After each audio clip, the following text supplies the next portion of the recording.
हृदय रोग विश्व स्तर पर तेजी से बढ़ती हुई एक समस्या है जिसका शिकार सभी उम्र के लोग हो रहे हैं। Avanti super speciality hospital Nanakheda के विशेषज्ञों ने हमारे साथ चर्चा में हृदय रोग विशेषज्ञ डॉक्टर प्रशांत अजमेरा, डॉक्टर मोहसिन बिलाल और उज्जैन की प्रतिष्ठित हृदय रोग सर्जन डॉक्टर अनुराधा दुबे के साथ अवंती हॉस्पिटल मैनेजमेंट से डॉक्टर शिवानी भागवत ने 29 दिसंबर को विश्व हृदय दिवस पर चर्चा की और हृदय से जुड़ी समस्या के बारे में विस्तार से बताया। मेरा नाम डॉक्टर शिवानी भागवत है। मैं अवंती हॉस्पिटल से कार्यरत हूँ। आज वर्ल्ड हार्ट डे के उपलक्ष्य में अवंती हॉस्पिटल मैनेजमेंट की ओर से एक चर्चा रखी गई है जो कि उज्जैन और उज्जैन के आसपास के क्षेत्रों के लोगों के लिए बड़ी कामयाब रहेगी। मेरे साथ जुड़े हुए हैं अवंती हॉस्पिटल में कार्यरत डॉक्टर प्रशांत अजमेरा सर, जो कि यहाँ पर एज गायनोलॉजिस्ट वर्क करते हैं। हमारे साथ हैं डॉक्टर अनुराधा दुबे मैडम, जो हमारे यहाँ पर कार्डियोथोरैसिक सर्जन के लिए कार्यरत हैं, और हमारे साथ हैं डॉक्टर मोहसिन बिलाल सर, जो कि यहाँ पर कार्डियोलॉजिस्ट काम कर रहे हैं। आज हम इस वर्ल्ड हार्ट डे के उपलक्ष्य में इनसे पूछना चाहेंगे कि ये वर्ल्ड हार्ट डे हम लोग क्यों मना रहे हैं और इसका जनरल पब्लिक के लिए क्या मोटिव है। नमस्कार, मैं doctor Anuradha Dubey cardiothoracic surgeon Avanti hospital में कार्यरत हूँ। आज वर्ल्ड हार्ट डे के उपलक्ष्य में हम सब कंसल्टेंट्स और अवंती मैनेजमेंट ने डिसाइड किया था कि उज्जैन के लोगों के लिए हम ये इन्फॉर्मेशन दें कि देखिए, ये हार्ट अटैक की जो बीमारी हो रही है वो एक महामारी से कोई कम नहीं है। आज कोई उम्र कोई मायने नहीं रखती, आप पतले दुबले हैं कोई मायने नहीं रखता, आप जिम जाते हैं कोई मायने नहीं रखता, किसी को भी कभी भी हार्ट अटैक की बीमारी हो सकती है। तो इस बीमारी को हम कैसे देखें और उज्जैन के आसपास के संभाग के लोगों को हम क्या इन्फॉर्मेशन दें जिससे अपन अलर्ट सतर्क हो जाएं, और इसको तीन पहलू में हम चर्चा करना चाहते हैं। एक तो प्रिवेंशन कि इसको होने ही नहीं दें, दूसरा जो हाई रिस्क ग्रुप के लोग हैं उनको आइडेंटिफाई करना, और तीसरा जो मैनेजमेंट जो रहता है उसका सही समय पे जब सही इलाज हो जाता है तो आपका हार्ट कमज़ोर नहीं होता है और आपकी ज़िंदगी आगे की ज़िंदगी यदि सही ढंग से मैनेज हो जाए तो सफलतापूर्वक बीतती है। तो प्रिवेंशन में मैं चाहूँगी कि डॉक्टर प्रशांत और डॉक्टर बिलाल हमें इन्फॉर्म करें कि भाई क्या हाई रिस्क फैक्टर्स रहते हैं। डॉक्टर प्रशांत।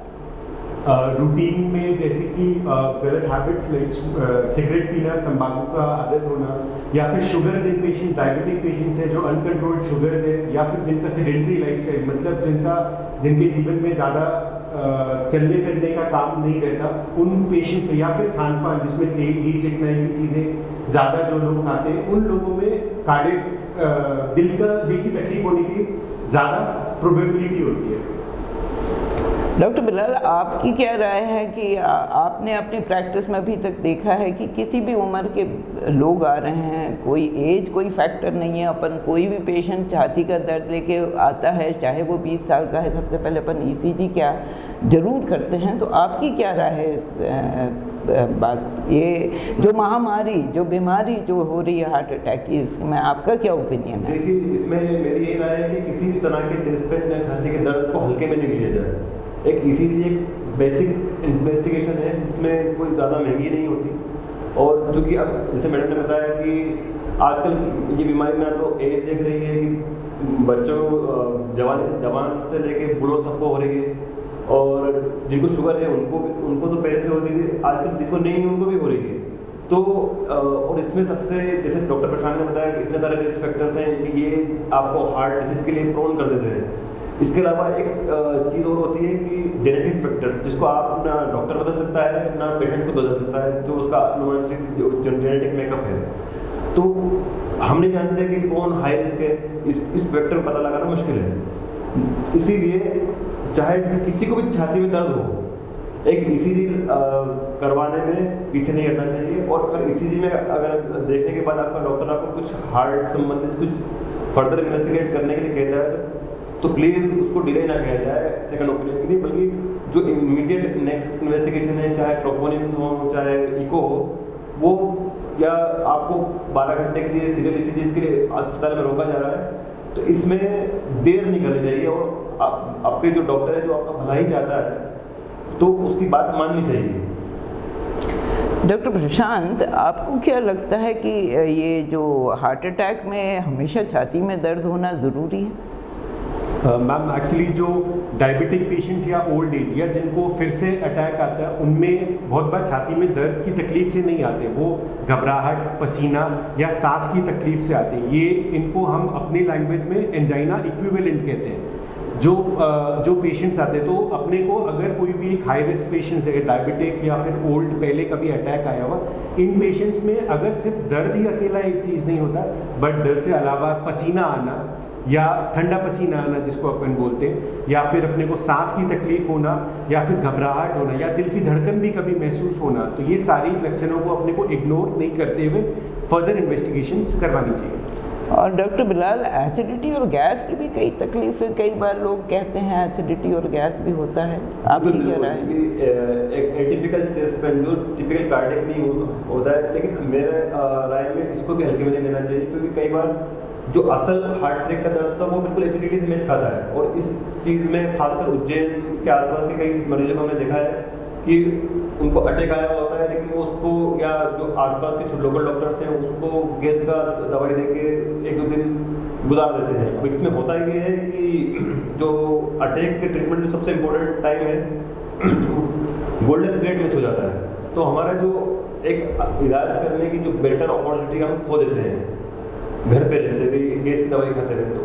तो अगर आपको लगता है कि गैस का ही दर्द है, फिर भी एक बार एक ईसीजी या एक लोकल फिजिशियन से कंसल्ट करने में देरी नहीं लगाना चाहिए। वो आपको बेहतर बता पाएगा कि आपका जो दर्द है वो हार्ट संबंधित है या गैस संबंधित है। मेरा एक क्वेश्चन था कि पहले तो कार्डियक प्रॉब्लम जो होती थी ये ओल्ड एज की कही जाती थी, अब ऐसा क्या चेंज हो गया है जैसे कि ये 22 साल के बच्चों में या जो टीनेजर बच्चे हैं उनमें भी ये आ गई है? देखिए, ये आपने बहुत इम्पोर्टेंट क्वेश्चन पूछा है, ये बहुत ज़रूरी क्वेश्चन है अपन लोगों को इसमें, और भारत में रहने वाले लोगों को इसमें खूब चर्चा करनी चाहिए कि देखिए हमारी पिछले 20 सालों में अपनी लाइफस्टाइल बिल्कुल बदल गई है। लाइफस्टाइल का बदलना मतलब क्या? एक तो अपन डाइट पे आए, दूसरा अपन एक्सरसाइज पे आए, और तीसरा अपन स्ट्रेस पे आए। ये सब यंगस्टर्स की अब खान पान डाइट जो है अपनी 20 साल में काफ़ी बदल गई है। एक मेरे को समय मालूम है उज्जैन में कोई बाहर खाने की जगह नहीं थी, लेकिन आज हर नुक्कड़ पे रोज लोग बाहर खाते हुए नज़र आ रहे हैं। घर पे कोई खाता नहीं है देर रात तक। तो खाने में भी यदि अपन देखें तो 3 अपन पहलू देख सकते हैं खाने के। एक तो क्वालिटी ऑफ द फूड अपना चेंज हुआ है ना। अपने हिंदुस्तानी घर में तो एक थाली चलती थी जिसमें दाल चावल रोटी सब्जी रहती थी, लेकिन आजकल वो क्वालिटी में पिज़्ज़ा, बर्गर, बाहर खाना, पास्ता खाना, ये सब खाना, ये काफ़ी प्रेवलेंट हो गया है। यंग बच्चों को चाइनीज़ खाना, नूडल्स खाना यही ज़्यादा पसंद है, न कि दाल चावल रोटी सब्जी। दूसरा, स्नैकिंग बहुत होने लगी है। स्नैक्स बहुत इजीली अवेलेबल हो गए हैं, तो बे टाइम खाना। अब क्वालिटी चेंज हुई है, टाइमिंग चेंज हुई है। देखिए पहले तो अधिकांश घरों में 8 बजे तक रात का खाना भोजन हो जाता था, लेकिन आजकल 11, 12, 1 बजे तक भोजन हो रहा है, रात का भोजन हो रहा है। और वो अधिकांश घरों में सबसे हैवी मील, जो सबसे भारी भोजन होता है, वो रात का ही भोजन होता है ना।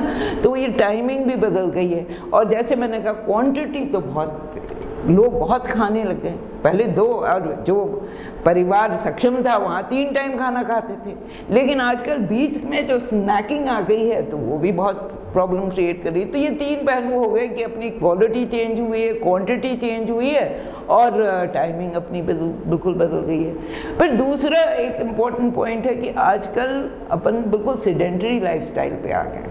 पहले लोग काफ़ी हिलते डुलते थे, आजकल स्कूल के बच्चे भी, स्कूल में भी ज़्यादा पढ़ाई रहती है तो वो बैठे रहते हैं, और फिर घर आके भी उनका यदि एंटरटेनमेंट होता भी है तो या तो कंप्यूटर पे होता है या फ़ोन पे होता है, तो एक्सरसाइज नहीं मिल पा रही है। आप समझ रहे हैं? तो अपनी फिजिकली अपना मूवमेंट जो होना चाहिए वो नहीं हो पा रहा है यंग बच्चों में भी। और तीसरा पहलू तो बहुत इम्पोर्टेंट जो मैं समझती हूँ वो है स्ट्रेस मैनेजमेंट। बहुत ज़्यादा स्ट्रेस हो रहा है, यंग बच्चों में बहुत ज़्यादा स्ट्रेस हो रहा है। अपन कितनी कहानियाँ सुनते हैं फिल्म स्टार जिनकी डाइट अच्छी है, जिनकी बॉडी अच्छी है, फिर भी हार्ट अटैक से मर रहे हैं। तो वो इस कारण से मर रहे हैं कि उनका स्ट्रेस मैनेजमेंट प्रॉपर नहीं हो पा रहा है। और स्ट्रेस मैनेजमेंट में भी अपन देखें कि देखिए काम का स्ट्रेस तो पहले होता था, सभी को होता था, लेकिन घर आके सब रिलैक्स हो जाते थे।